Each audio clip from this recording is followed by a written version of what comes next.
Well, at the height of summer vacation season, poison centers in the United States answer close to 7,000 poison emergency calls a day. That's a lot.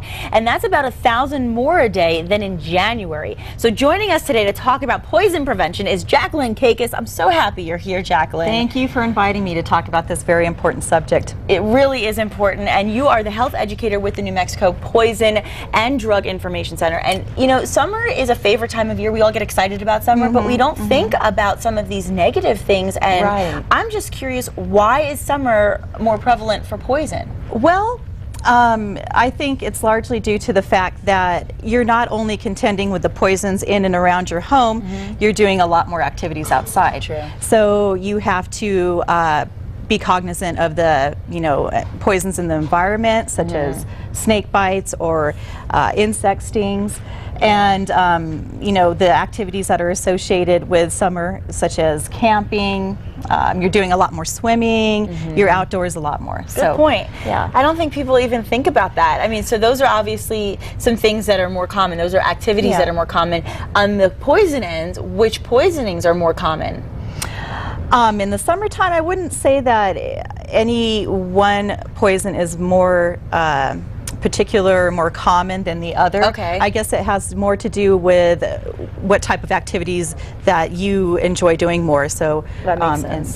So associated with that. Well, you brought us a really cool thing, because I was looking at this and I was thinking, a lot of us don't know how to find the difference between something that is or is not poisonous. And you are giving us an opportunity to really see how poison actually could sometimes look like candy. Yes, a lot of times it tastes like candy too, to make it more palatable. So for children, that is particularly confusing and dangerous. Yes. So you really have to be very, very careful to keep all your medications, and that includes vitamins and herbal supplements, up high and out of the reach of your children. That's the most important A lot of thing. times medications look like each other.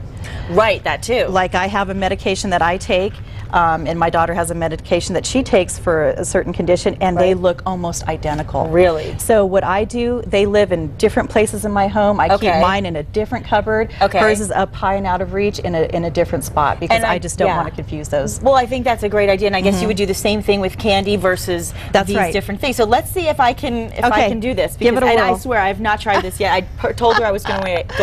Okay, so if it's candy, I hit which side? Well, whatever one you think out of these two is candy, press that button. Okay, I would guess this is candy. And you're right, because the green light lit up. Yay! Okay, I got one right. Okay, now this, I'm thinking maybe because I see sugar on this, it would be this one. There you go. Good, I got it right. Okay. Now this was the one I want to just really check, because I've been very curious. That is very tricky. This one? That stumps a lot of people, and so does the next one. Oh, it buzzed. So that's a medicine. That's medicine, and that's candy. That's a hot tamale.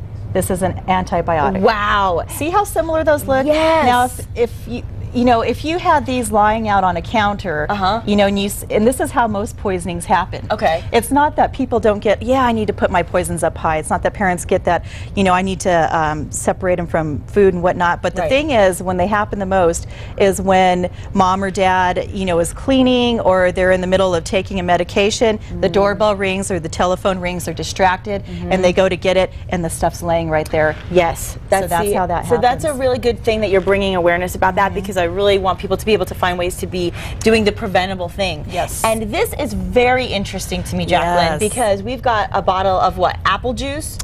Here's the apple juice. Right. And they're both the same brand, Great Value. So look how similar these look. This is apple juice. This is Pine Sol. Now, if you're a small child that cannot read, or just even if you can read, look how similar these look. Yeah, they look exactly like, and as you said, same brand. So you're seeing the same brand name. You're just thinking it might be the same thing. Let me show them exactly how, because I really want them to look. I mean, look at that. With the exception of the picture of the apples, you would not know. And the Pine Sol has a natural scent, right? So a lot of cleaners, to make them smell better, they have citrus scents. Yes. So it's really confusing for a child. So confusing. So what do you recommend to a parent? This is what you need to do. Okay. First of all, with any cleaning product, again, any medication, any vitamins, herbal supplements, any type of chemical that you have out in the garage, they all need to stay in their original packaging. Okay. Okay? Because a lot of times they have, like this medication right here, it has child-resistant packaging. Right. Now, let me stress, this is child-resistant, not child-proof. So it's harder, I like to call them adult-resistant now. Right, exactly. But it's designed to keep most of the kids out of it most of the time, but there are some that have figured it out and they can get in it. But anyway, so you have to press down on it and it's harder for them to get in it. Okay. And most of your chemicals will have the same kind of packaging. So it's really, really important that you keep them in your original packaging that you bought in the store. Keep them in their original containers. Keep them up high and out of reach of your children. Okay. Here's the most important thing for food and your cleaning products. You need to not only keep them up high and out of reach, preferably locked up if you can. Okay. Okay, you need to store these separately to avoid confusion. Great point. You know, the apple juice, Nikki, you know, goes in this cupboard here. Right, right. And the pine sol underneath here. Good point. Okay. Keep them in totally separate places. Keep them in totally separate places. And before you go, what I want to tell people is that you also offer education programs. That's right. And that's really great, and I really recommend it for everybody of every age. We all could use a little extra education on this so we can stay safe. And really, I mean, you're saving lives, literally. It's a life-saving program. It is. It is. It is. And I want to let everybody know how our viewers can contact you. Well, you can get a hold of the Poison Center. You can use the Poison Center if you have any type of question about a poisoning or medication that you're taking. Okay. And of course, if you have a poison emergency, you call us right away at 1-800-222-1222. Okay, and we also have the 505 number, which is a local number. That's the administration line. Fabulous. And you can certainly go to the website for more details if you have any questions about poisoning. And really be wary, though, if you are going to make the phone call, really make sure that you're making the phone call because you need to, because it does cost $34 every time someone calls poison control, doesn't it? It does, but I do want to stress the fact that... For them, not for you, not for you. Well, yeah, but I want to stress the fact that if they, I mean, even if they're not sure that, you know, their child is taking a poison or if they've been poisoned, to call us right away. Okay. Again, you can use that service anytime you have a question about a poisoning or any type of question about a medication. Please call us. We're there. It's a free, confidential service. Wonderful.